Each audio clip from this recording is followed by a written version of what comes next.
وسيئات أعمالنا من يهده الله فهو المهتدي ومن يضلل ولن تجد له وليا مرشدا أشهد أن لا إله إلا الله ولي الصالحين وحده لا شريك له وأشهد أن محمدا عبده ورسوله اللهم صل وسلم وبارك على خاتم الأنبياء سيدنا محمد وعلى آله وصحبه والتابعين وتابعيهم بإحسان إلى يوم الدين.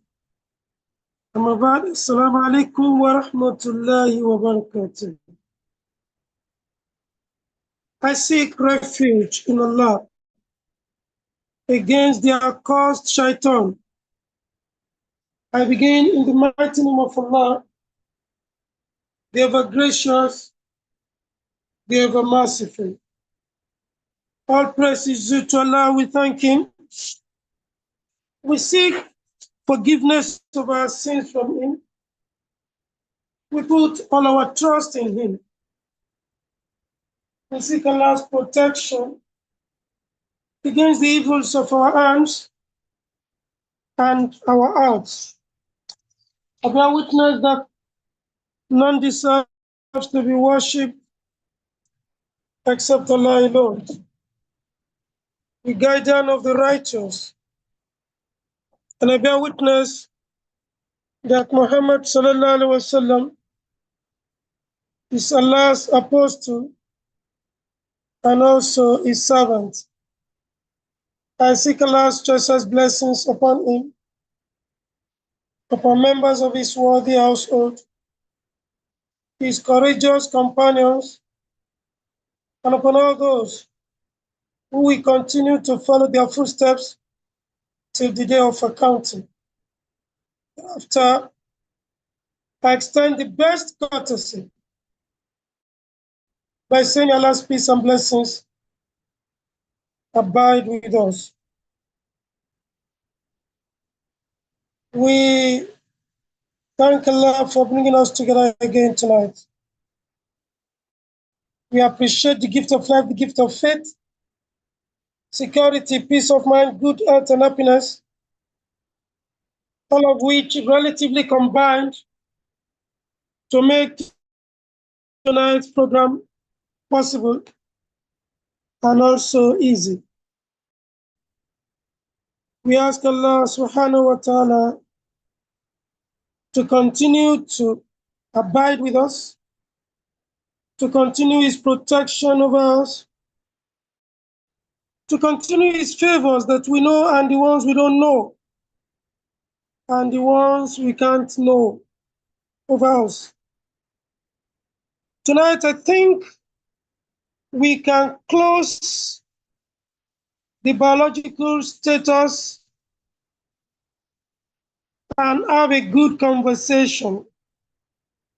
But let us revise what we have done so far.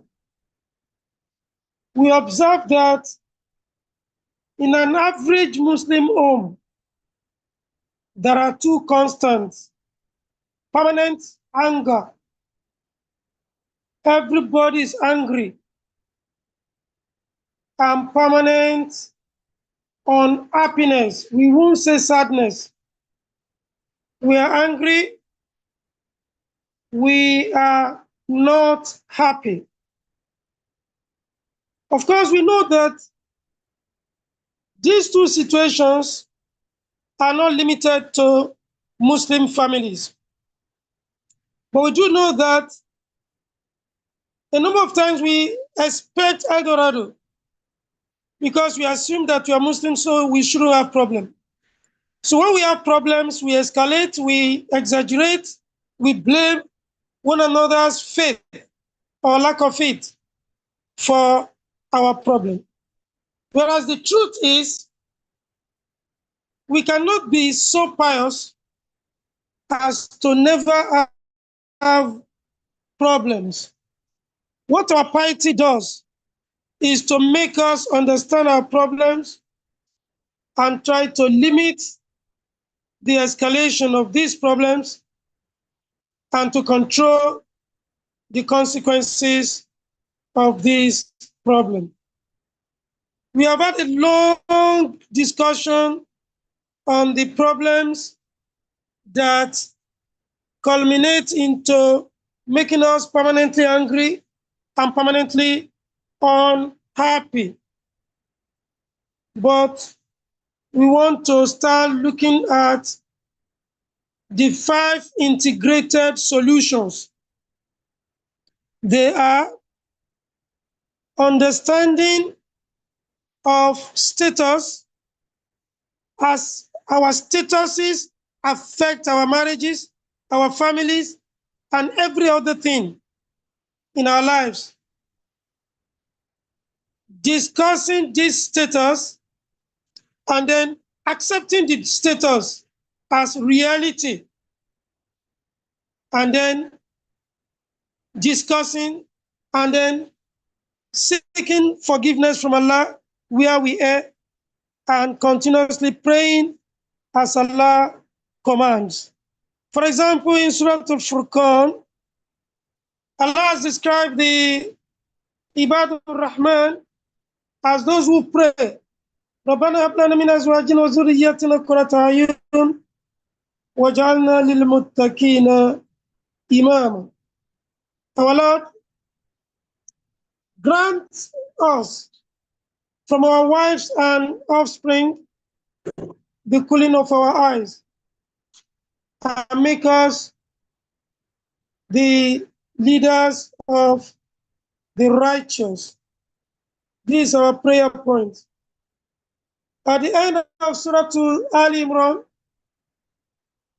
Allah also gives us the hint about the prayer points of the Ulul Albab, the people with intelligence, people who are intelligent. They also pray against hell.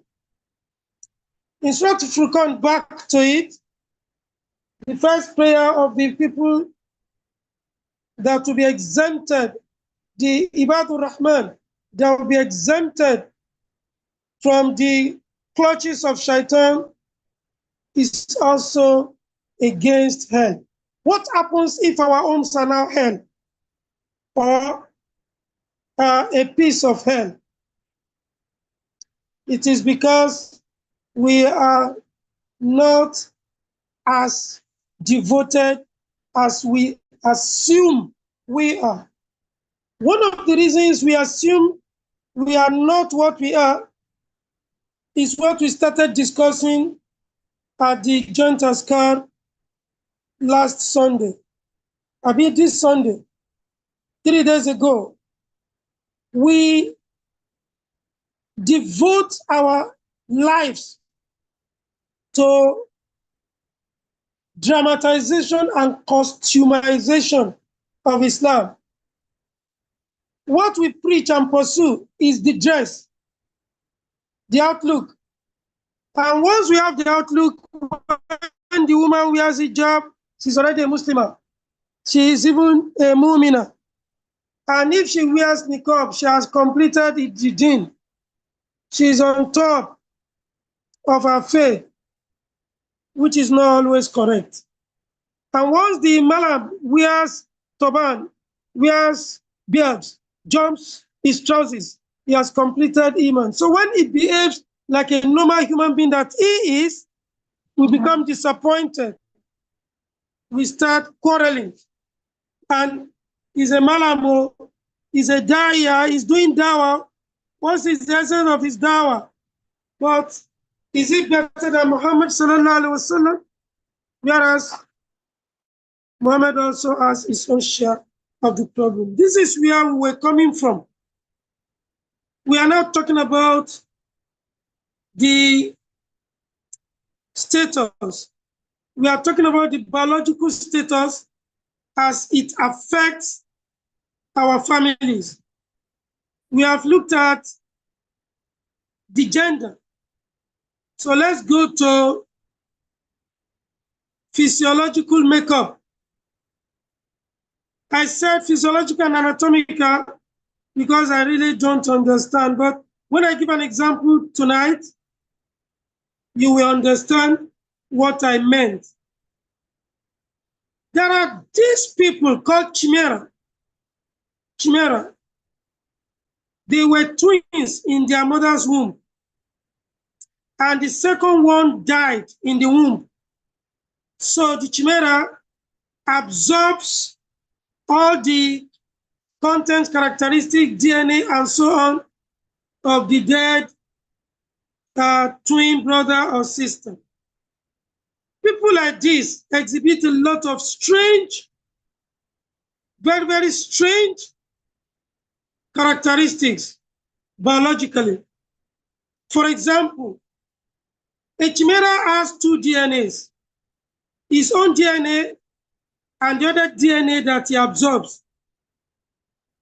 He had double biological content that have to do with the anatomy and sometimes the physiology. Sometimes a chimera woman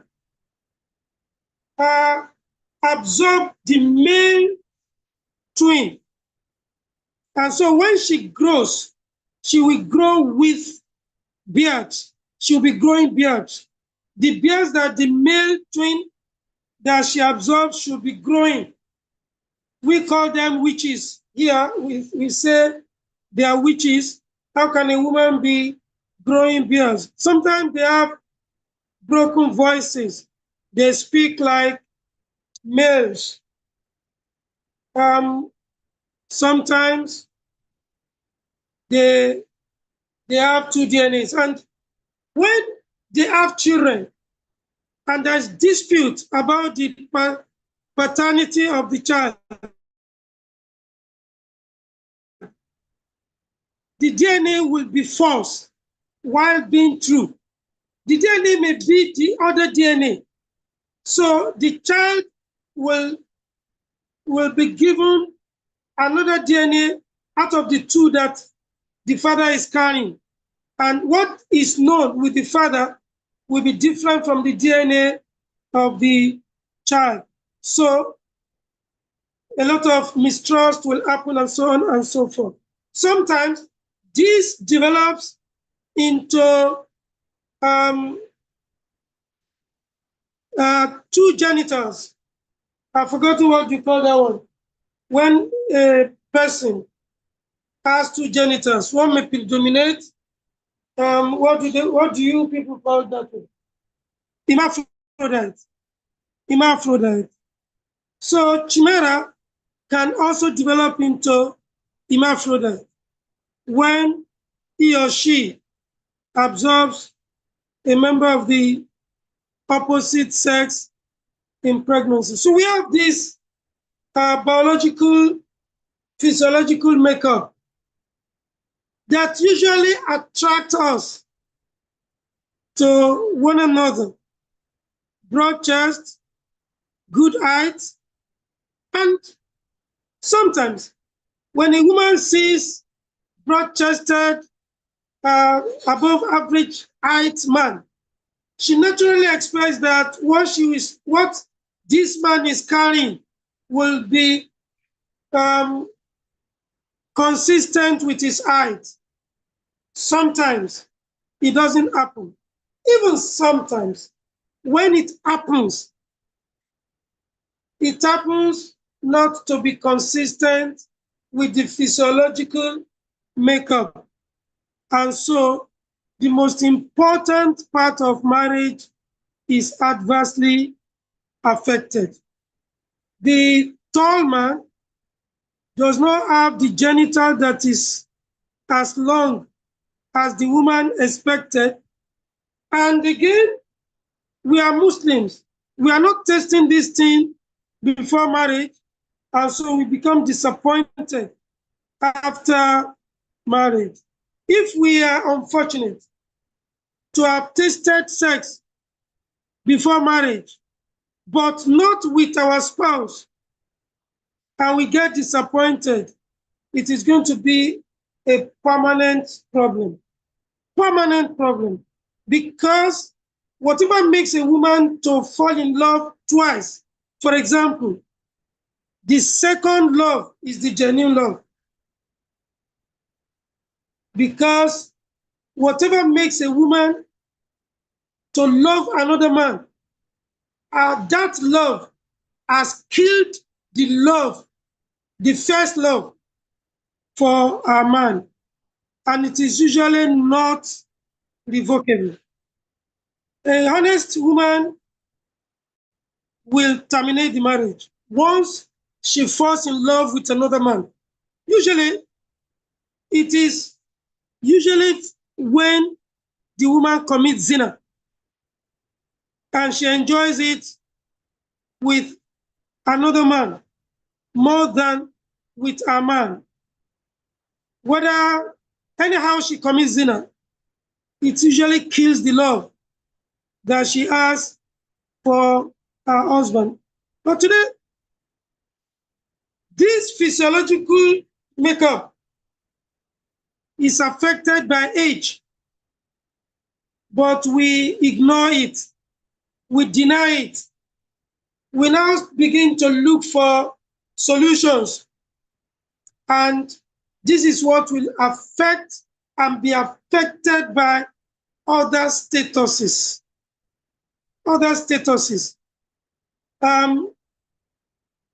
After 40, the man is no longer strong sexually, but the woman is. There is this 10 years between 40 and 50 when the man begins to reduce. And this is when, if he realizes, he starts looking for aphrodisiac, he starts looking for sex enhancement medication, drugs, and other supplements to make up. The fact is, it's a biological process. It's irreversible. It has to be understood. It has to be explained. This is when you need varieties within yourself. This is when you need a break from your monotonous abode. This is where you need holiday. This is when you need change of environment. Travel for the weekend. Spend time in a hotel together without any disturbance. Then you will enjoy yourself. When we see each other physiologically, every day consistently for a long time, what happens to the man is that his erection begins to suffer because he's seeing the same woman. But when you see the same woman in different environments, in different shapes, it is also enhanced. But what men usually think is the problem is that, and some people deceive them, that it is because you are married to only one woman. You need variety. You will observe that for the average, the issue of masna is usually between 40 and 50. Then after 50, when there is no wealth, then you become a philosopher. If you are wealthy after 50, only Allah will save you through your qadar not to commit zina or to add wives and to start having crisis. Unfortunately, after a 50-year-old man has married second wife for 3 years, she becomes like the first wife that he had married for probably more than 20 years. He now thinks wrongly that is the first one that is sending missile to him. He doesn't know that it's simply a biological process. At 50, you are halfway into your virility. You are no longer strong. You are no longer able to go more than one round. You are no longer able to do it more than once a day, and not for every day. anymore. At 60, any man that can still sleep with his wife, even if it is just that one round, or any man that is able to go more than one round, should explain what is happening. And any man that is able to do 7 days in a week is a strong, extraordinary man, above 60 for the average. I know a few people who are able to tule even at 70. Now, you blame your wife that you have been married to only one wife. That is why you are losing interest in intimacy and you are getting weaker. What happens to the woman is that it will take a long time to wake her up. It will take a long time to turn her on. But having been turned on, the woman is ready, but the man will not be able to perform. The woman that does not understand this situation blames her husband for promiscuity. If the husband has married a second wife, she blames the second wife for this trouble. If the second wife experiences failure, she blames the first wife for the trouble. And so the crisis continues. It is just a biological process. Inshallah ta'ala, we may invite somebody to come and capture this more professionally. But this is an idea that I'm trying to push forward in order to be able to do much before Ramadan. Physiologically, our anatomy, our physiology is affected by age. So as we age, we deny that we are shrinking, we are emaciating, we are going back to weakness after much strength. The age of full strength is 40. So how do we understand desire for variety by demand?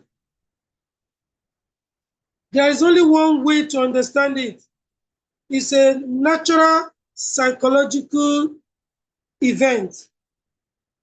The woman is blamed for the troubles, the sexual troubles of the man. He wants variety. If he achieves it through marriage without the capacity, we blame Qadar for it. Otherwise, there will be endless crisis in such a marriage. You assume the woman can only be happy if she takes it as Qadar. I know somebody who complained, a woman who complained about her husband. I can't remember the age of the husband now. When she was complaining, I remember somebody who is on this platform. I think I saw him on this platform, whose wife also complained. At that time, I know his age. They are both retired now. This man was young, and the wife complained that she wasn't getting anything. That whenever he wanted to meet with her, he will use a particular drug. We first, if Ustaz Badiwa will remember, we first got a preparation for him from one of my daughters in Ibadan. And it worked. But the wife came back to say that he abandoned the preparation. He had his own, and he will use it, and we sleep with her to get her pregnant, and that's all. The trouble is, this man still went ahead to marry second wife. The second wife is an Hausa woman. The Hausa woman will not take what the Yoruba man was taking from him. But he had already got her pregnant. When she reported to her father that her husband was not a man, the father slapped her because she was second wife. The first wife had 4 children. He had made you pregnant. What nonsense are you saying? Nobody will believe. This is an example of what women face. That Imam, this man that is not able to marry one wife, that is marrying 2, is he not using us? It is very difficult for me to answer that question. But today, I can understand. The man was suffering from a physiological makeup. I'm not sure the man is 50 yet, but still struggling with 2 wives and running away from work. He keeps running away from work because he cannot have sex more than once in a month. He cannot do it. And if he must do it to get his wife pregnant, he must use a particular drug. Only Allah knows the details. But then we have this physiological trouble that is affected by age. So these are the 3 biological statuses that affect us in several ways. Now, let's go to other statuses. How your biological status affects other statuses. Now, you are a strong man biologically. At 60, you can still go 3 rounds every day. However, you are a poor man. You cannot put 2 wives in a 2-bedroom flat. What many people do is to plead disinterest in committing zina. They prefer to marry in poverty and put 2 wives in a 2-bedroom flat so as not to commit zina. Then who will commit zina? The question I don't have answer for, that anybody can answer for me tonight, is this. Suppose it is the woman, because there are women like that, who is sexually strong and who cannot be satisfied by a man.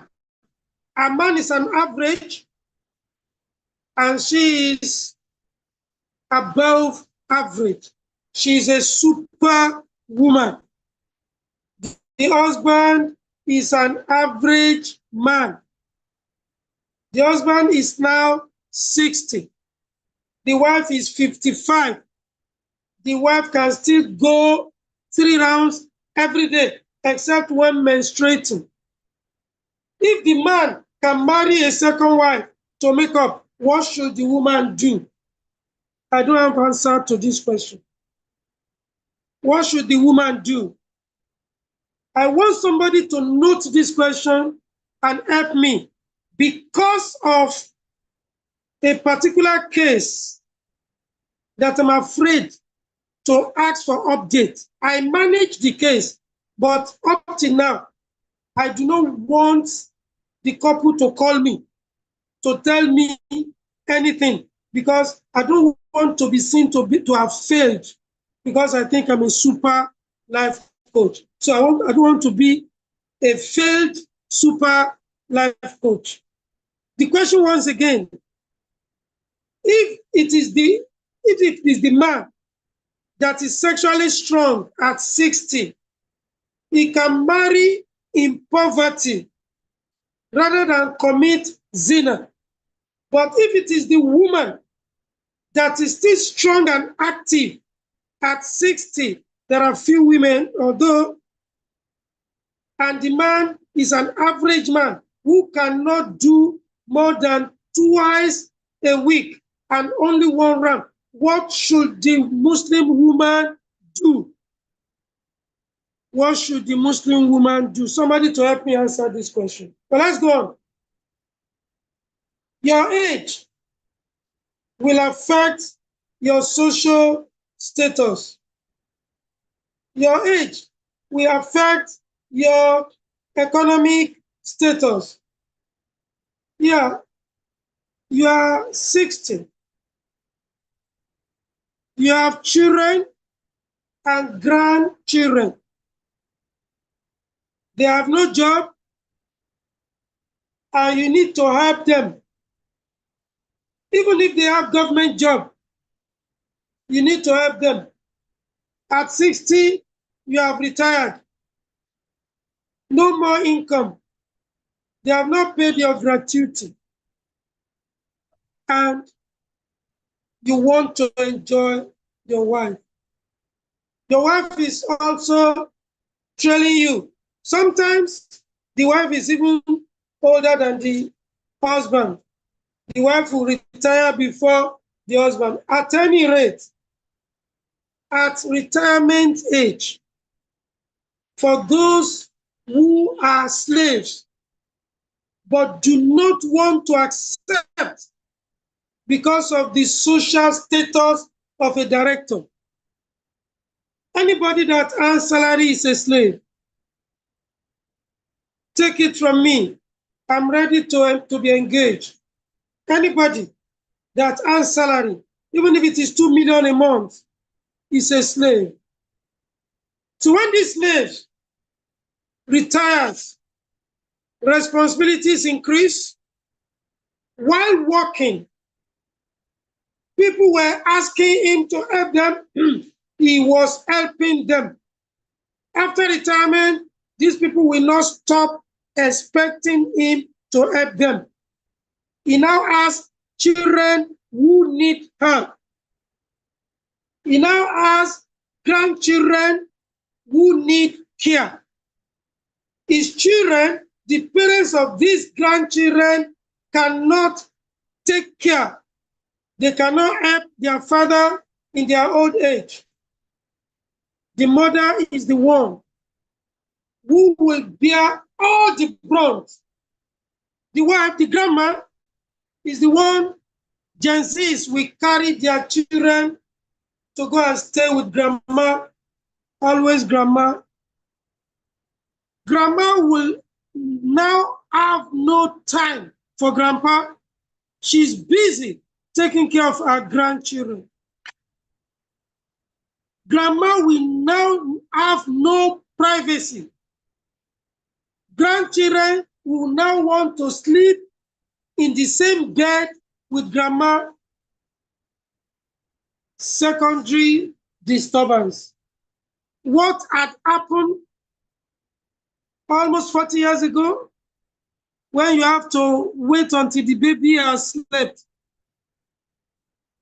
will now start happening at retirement. You want to do. Grandpa cannot afford second wife at this age because of dwindling or zero income.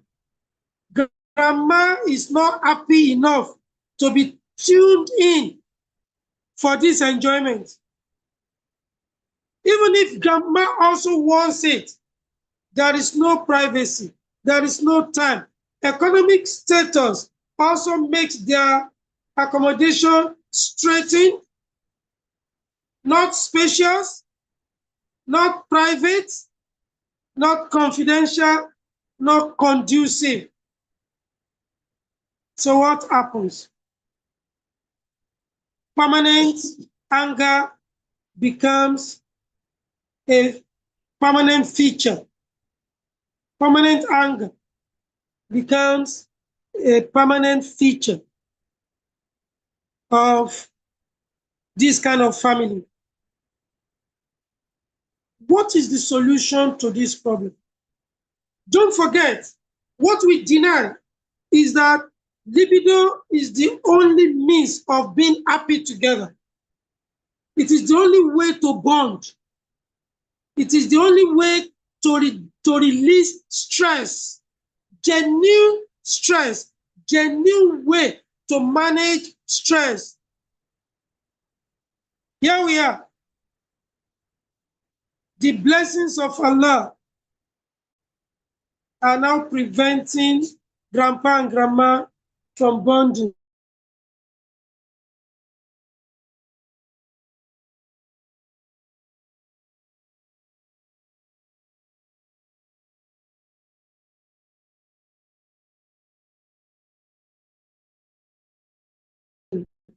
If they must talk, Shola, which children are not retired, grandpa's parents are civil servants like their parents, and their salaries are not enough.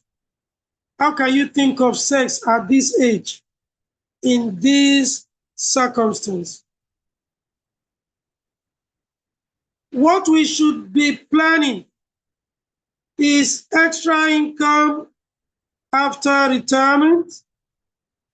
Before retirement, we should have accommodation that should be sufficient to make your grandchildren stay with their parents in your own house. But do we really think about this? These children never live with us. So our 2-bedroom flat has always been enough because they have gone to boarding houses. And the expenses from boarding houses to university boarding houses have made it impossible for us to prepare for a retirement accommodation. This is where retirement should commence at 40. When you are still strong, you can do extra, you can earn more, you can trade, you can farm, so that by 50, you have the kind of accommodation that will make up for the shortfalls when your children start marrying, especially those of us who have male children. Even if you have female children, your daughter may have to come home with her sick children, your grandchildren. They have to learn to stay with their parents and not to disturb grandpa and grandma. There are so many issues. Age affects your economic status, especially those of us who concentrated on being good civil servants, pious civil servants. We didn't collaborate, we didn't conspire, we didn't steal. And so the reality downs on us after retirement. Income will stop coming. And unless you stole, you are likely going to suffer in Nigeria today for 1 year if you're a federal civil servant, for 1 year after retirement. So, solution to this is to start retirement plan by 40, have alternative means of income, get a spacious accommodation, and then by retirement, you are already there. And every eventuality will now be taken care of. One other way is to encourage our children to do business, agro-business in particular, or any other kind of business. Our money should be spent to take care of them. Our money should be meant to support them in their business. Once you naively launch your children into the trouble of slavery that you have probably not been suffering from because you have not retired, you are going to have complicated problems at old age. At old age, grandpa wants to do. Grandma will no longer be available because grandma has shut down. She was not looking forward to it because she never enjoyed it when you were young. Jobs took you away and about. When you are no longer going about and you are seeing your wife you want to do, it will be impossible. You now start blaming grandma who had switched off. Grandma is now a bad woman she's now the one to cause you to go and marry a younger woman who will make you happy. Grandma can no longer make you happy. I want to link this with your health status. Whether you like it or not, as an average man, your health will deteriorate at old age. Instead of addressing this, we only fight. The way to address it is to accept the truth, the reality, that it is not possible for you to be what you were 20 years ago.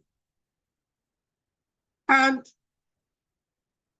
it is not possible for grandma to remain what she was 20 years ago. Then there is a status that we always mismanage.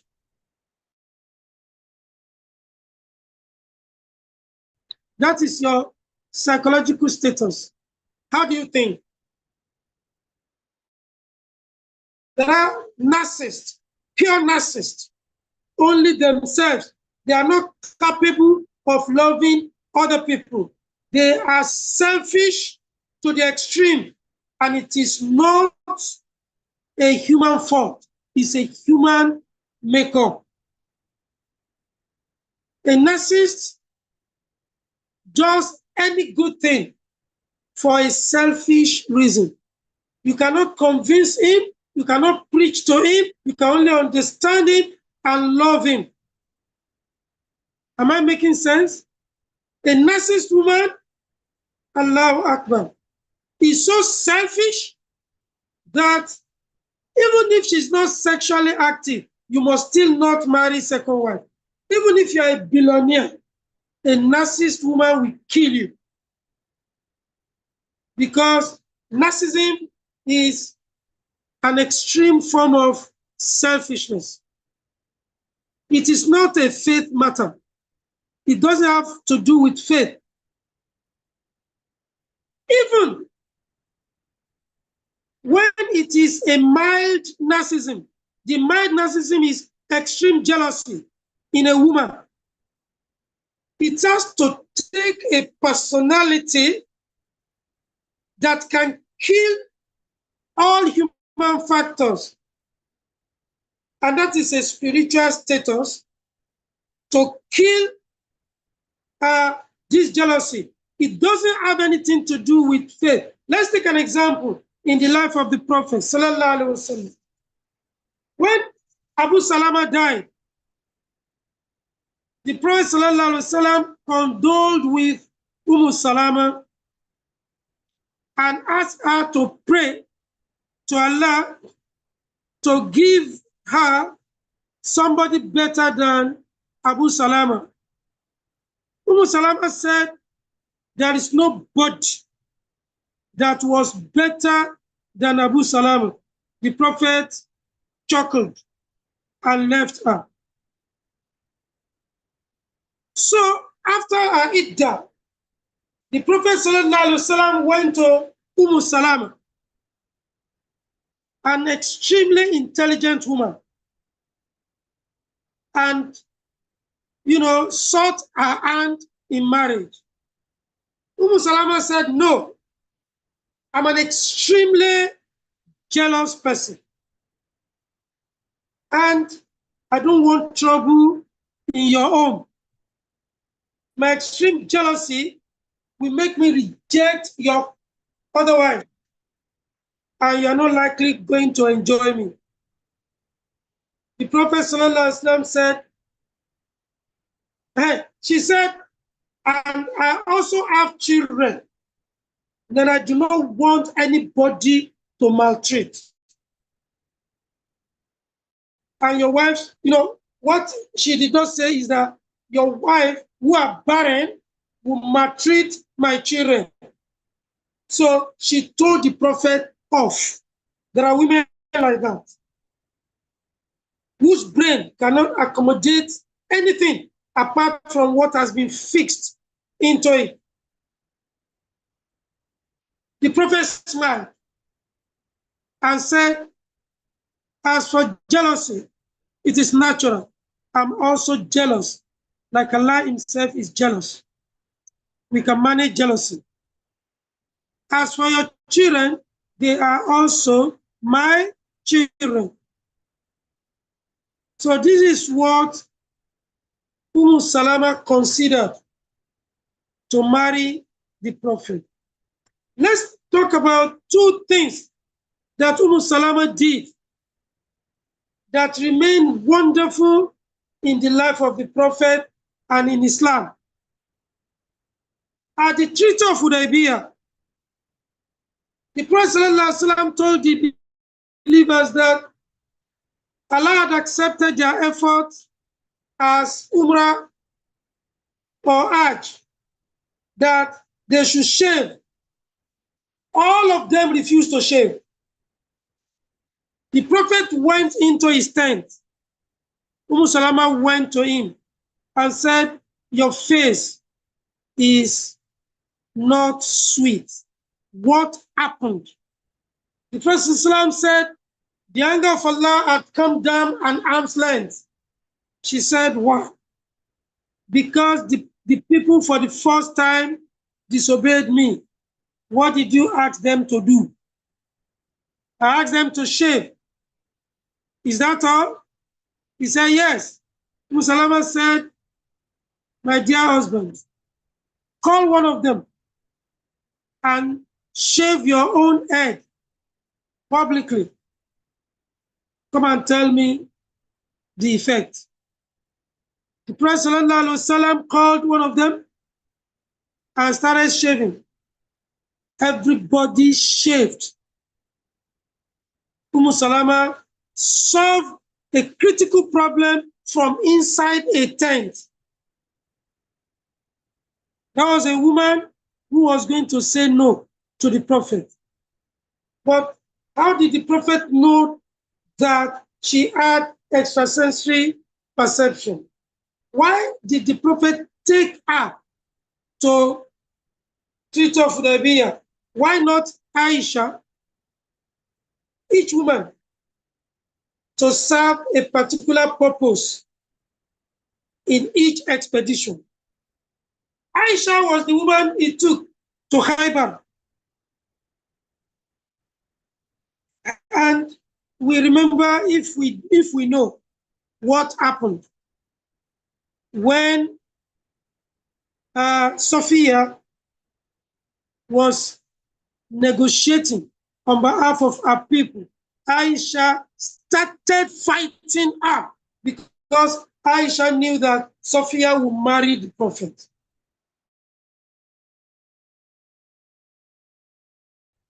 The Prophet didn't know, but the Prophet eventually married Sophia.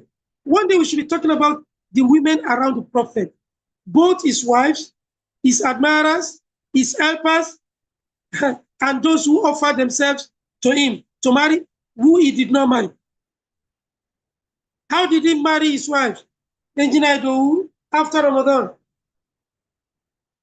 Maybe we should make it a physical family family seminar, inshallah. So the Prophet ﷺ consulted with his wife, or according to another riwayah, the wife observed her husband being traumatized and offered to her. So what is the message here? The second thing was when Aisha displayed extreme jealousy for Salama. Salama just laughed. She looked at the Prophet's face. The Prophet looked down. Salama dragged Aisha towards her and attempted to hug her. But Aisha refused. It was not very clear whether it was not Salama that Aisha poured flour on top of her head when she served the Prophet. See, there are ways to manage psychological status.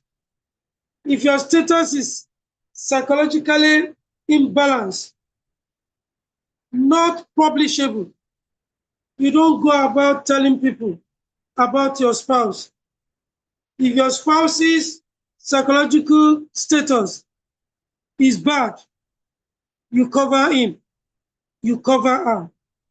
You don't go about reporting.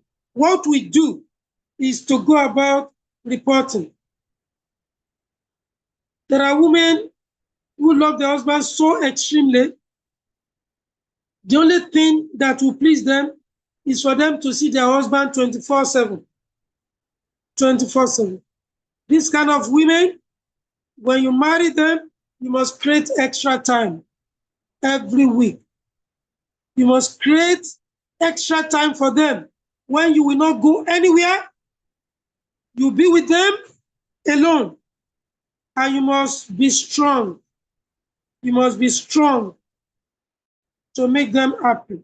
If you are not above 50, then you must take care of your health to be able to please this kind of women. If you are above 60, you must learn how to cajole a woman and how to make her come without coitus. These are various ways of looking at this subject. I'm sorry, I didn't intend to spend so much time. We stop here.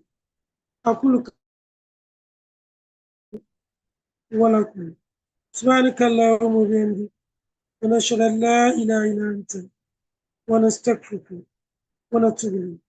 سبحان ربك رب العزة عما يصفون والسلام على المرسلين الحمد لله رب العالمين. Thank you very much, Mariam. You advise the woman